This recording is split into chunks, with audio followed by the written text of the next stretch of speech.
चलते वक्त बाबा ने की मेरे चरणों की धूल लो, चलते वक्त बाबा ने की मेरे चरणों की धूल लो।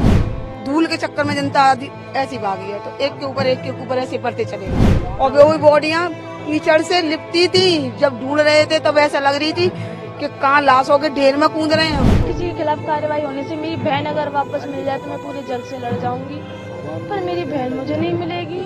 मैंने आपको बताई थी ना, जो बातें हुई आपको बता तो दी, यही बातें हुई थी हमारी। पूछ रहे थे आपकी माँ थी, कहाँ गई थी, सत्संग में गई थी, तो घटना किस तरह हुई। मैंने बताया उनको कि घटना किस तरह से हुई थी।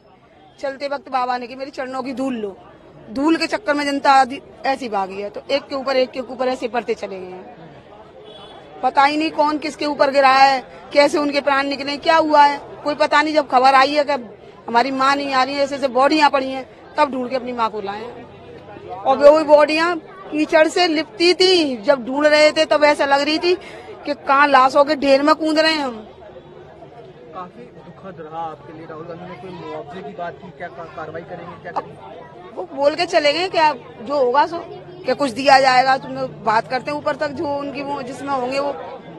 सरकारी नौकरी की बात नहीं करी, मुआवजे की? कोई सरकारी नौकरी की कोई बात नहीं। सरकारी नौकरी का सारे मैं तो साफ बोल दिया ना भैया, मेरे परिवार को तो चलाने वाली मेरी माँ थी, मेरे भाई हैं, उनकी कंडीशन देखो। कोई नौकरी पेशा वाला नहीं है, बोरी का काम करते हैं, हाथरस के अंदर बोरी का काम भी नहीं है। समझ गए, एक वक्त वो आता है कि पानी पी के भी सोना पड़ता है ना।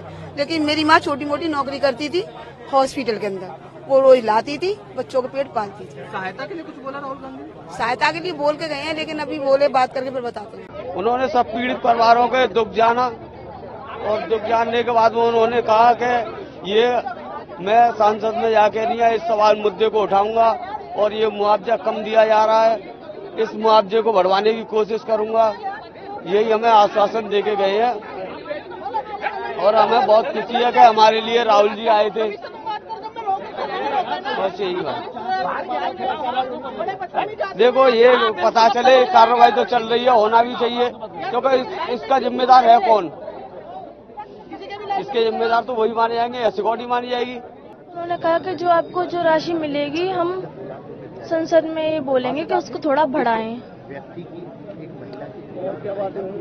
नहीं ये और बस उन्होंने मुझसे पूछा, मेरी बहन की फोटो देखी, कहते कि बहुत अच्छी है। वो अच्छी थी, वो मुझसे भी ज्यादा अच्छी थी, हर चीज में अच्छी थी। लता मनी। आप चाहते हो कि बाबा के खिलाफ कार्रवाई होनी चाहिए? राहुल गांधी आएंगे? मैं नहीं चाहती है किसी के खिलाफ कार्रवाई होनी चाहिए, क्योंकि किसी के खिलाफ कार्रवाई होने से मेरी बहन अगर वापस मिल जाए तो मैं पूरे जल से लड़ जाऊंगी, पर मेरी बहन मुझे नहीं मिलेगी। मेरी बहन मुझे नहीं मिलेगी। जलगांव शहर में एक नया चैरिटी हॉस्पिटल शुरू हुआ है, जिसका नाम है अहमद सर पब्लिक क्लिनिक। इस हॉस्पिटल की चेकअप फीस मात्र 20 रुपए है। मात्र 20 रुपए में आपका इलाज होगा और आपको मेडिसिन दी जाएगी। इस हॉस्पिटल में महिलाओं और बच्चों की हर बीमारी का इलाज किया जाएगा।